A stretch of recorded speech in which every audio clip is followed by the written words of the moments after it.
My name is R.Bartlett. Welcome to Module 8, Legal Aspects of Teacher Evaluation. In New Jersey, we use Achieve at J, and that's the state evaluation laws and policies. And what that ensures is that teachers are being evaluated effectively using multiple measures, timely feedback, using professional development that's tied to the evaluations with significant input from educators. And it's overall based on recognizing teacher effectiveness. And to align with Achieve NJ at the Passaic Public Schools, we use the Danielson model, and that the Danielson framework for teaching was developed by Charlotte Danielson in 1996. It is aligned with the INTASC standards, and it divides teaching into 22 components with 76 smaller elements. Those elements are divided into 4 domains, and those domains are Domain 1, planning and preparation, Domain 2, classroom environment, Domain 3, instruction, Domain 4, professional responsibilities. So this is a little more fleshed out version of those different 76 components that we're evaluated on currently. This is a sample of the rubric. This is one of the 22 criteria, and the score is ineffective, developing, effective, or highly effective. Ineffective would be a score of a 1, developing a 2, effective a 3, highly effective is a 4.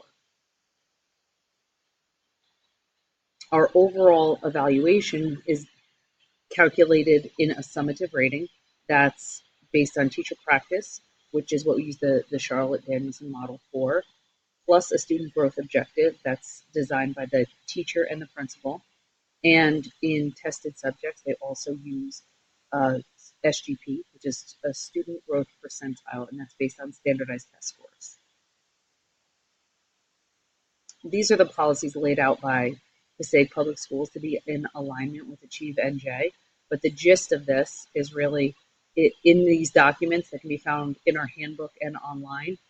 It details the types of observations, so it specifies between announced and unannounced, the number of evaluations that you would have. There's no limit to how many times you can be evaluated, but if you are tenured, you have to have at least 2 evaluations, non-tenured at least 3.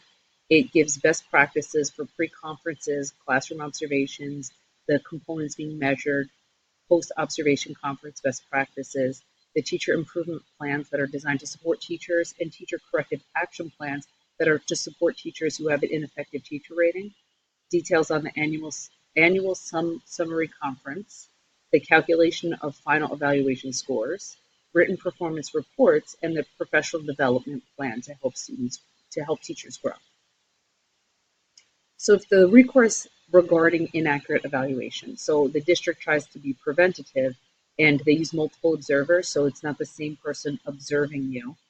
And the observers work together to norm the scores. So they do that early on in the school year. So they can say, this is what a 3 looks like, this is what a 2 looks like, this is what a 4 looks like.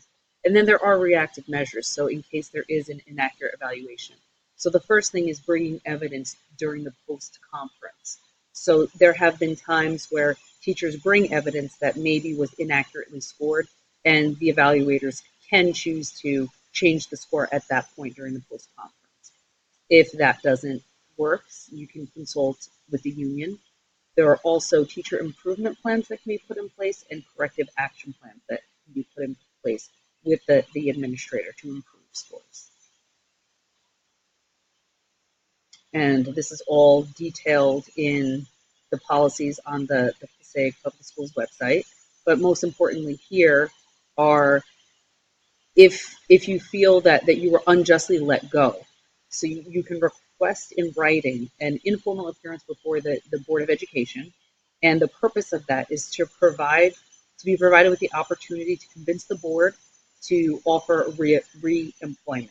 So this is the recourse regarding evaluations if you feel unjustly let go. Teacher evaluations leading to court cases.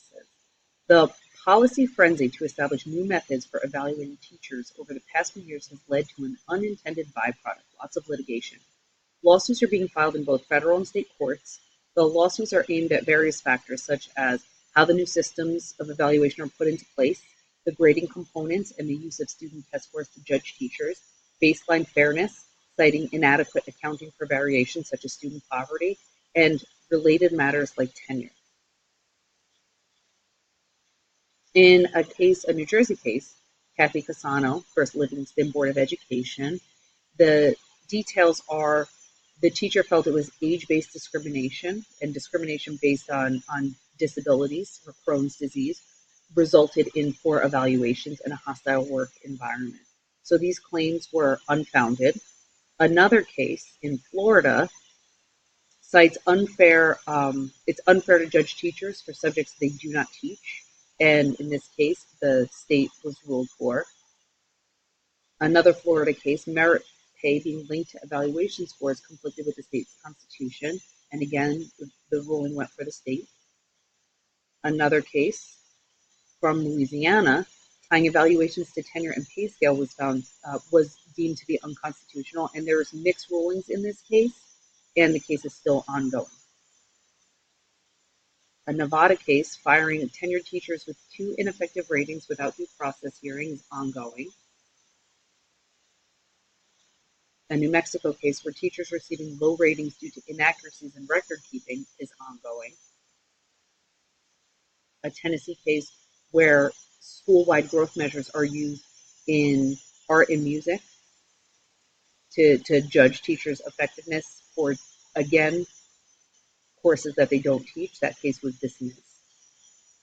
And in New York, there were inconsistencies in evaluation year to year despite similar achievement of the teacher, and that case is ongoing.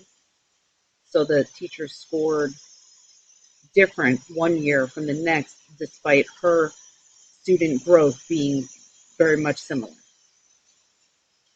And in Texas, there's an ongoing case regarding the vagueness of what student growth means.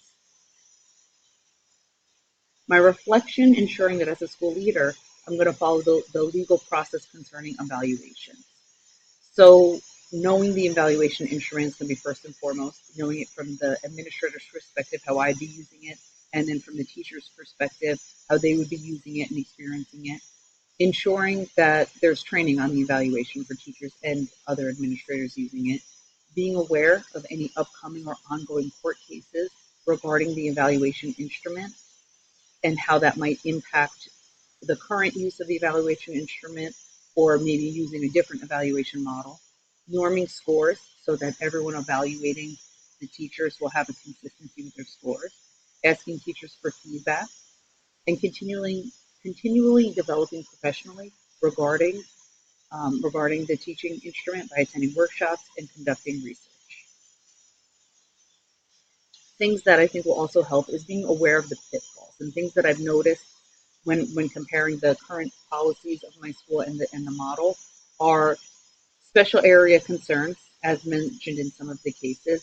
It says specifically that they're applicable to all grades and subjects, and that the use of clear and precise language, which is not always the case, and that there's specific training on the implementation. So things that I've experienced from the teaching aspect is some things seem a little less applicable to special area content. I teach art, and some of the domains, specifically 1B and 4C, are much different if you have 24 students, 60 students, 650 students in a week.